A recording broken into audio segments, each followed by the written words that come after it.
నిన్న అసెంబ్లీలో బాలకృష్ణ సినిమా నటుడు బాలకృష్ణ చేసిన వ్యాఖ్యలు ఖండించదగినవి.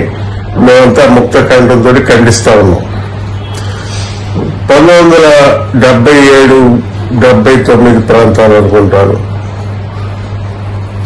కామ్రేడ్ తర్మల్ నాగిరెడ్డి గారు అన్నారు, అసెంబ్లీలు పార్లమెంట్లు ఇవన్నీ బాతాకాని షాపులుగా మారిపోయినాయని ఆనాడు ఆయన వ్యాఖ్య చేశాడు అసెంబ్లీలో. ఇవాళ బాతాకాని క్లబ్లనే కంటే కూడా ఇంకా నీచమైన పద్ధతిలో చేపల మార్కెట్ కల్పించే స్థాయికి దిగజారిపోయినాయిగా మనం చూస్తా ఉన్నాం. ఇక్కడ విషయం ఏంటంటే మెగాస్టార్ చిరంజీవి గురించి బాలకృష్ణ అసెంబ్లీలో తన స్థాయిని మర్చిపోయి ఒక బజార్ రౌడీలాగా మాట్లాడిన తీరు మాత్రం మేము ఖండిస్తా ఉన్నాం.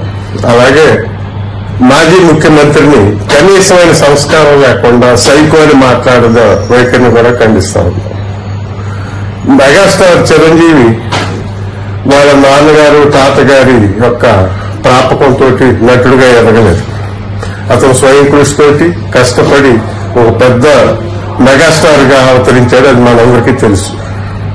అయితే ఇవాళ బాలకృష్ణ తనకు ఒక మహానటుడు ఎన్టీ రామారావు కొడుకు అయ్యుండి ఆ రకమైన నటనలో ఆ గుర్తింపు లేని కారణంగా చిరంజీవి ఎదుగుదలను చూసి ఓర్చుకోలేని అక్కస్తోటి మాట్లాడినట్టుగా చూస్తున్నాం మేము ఆ విషయాలు.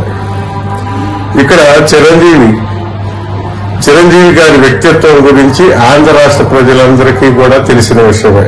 అతను ప్రతిభాలని గౌరవిస్తాడు, ఎంతో మర్యాదనిచ్చి మాట్లాడతాడు అనేది అందరికీ తెలుసు. అలాంటి మనిషి గురించి ఒక సంస్కారహీనుడైన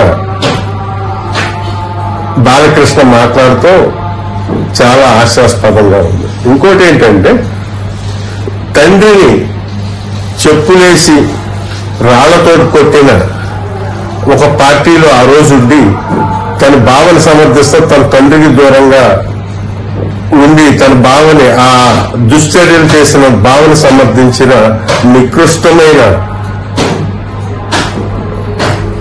నీతి ఈ బాలకృష్ణకి.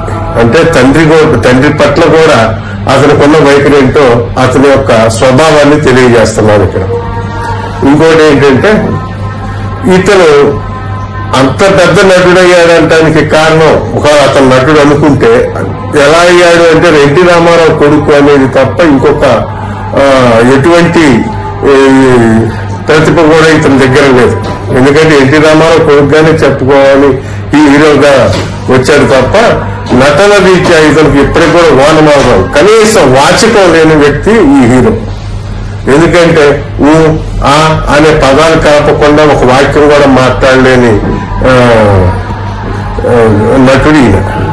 అలాంటి బాలకృష్ణ అనే తనేదో పెద్ద గొప్ప హీరోని అయిపోయానని తను అలాగే అసెంబ్లీలో కూర్చొని తనకున్న అహంభావం మొత్తం కూడా చూపిస్తా అతను ఆ రోజు మాట్లాడిన మాటలు అవన్నీ కూడా చాలా జుగుప్సాకరంగాను అసహ్యకరంగాను ప్రజలందరూ చేదరించుకునే రకంగానూ ఉంది. అంతేకాకుండా ప్రజాప్రతినిధులైన వాళ్ళకి ఖచ్చితంగా ప్రజల పట్ల కొన్ని బాధ్యతలు ఉంటాయి. ఇతను అట్లాంటి బాధ్యతలు ఏమీ లేనివాడు.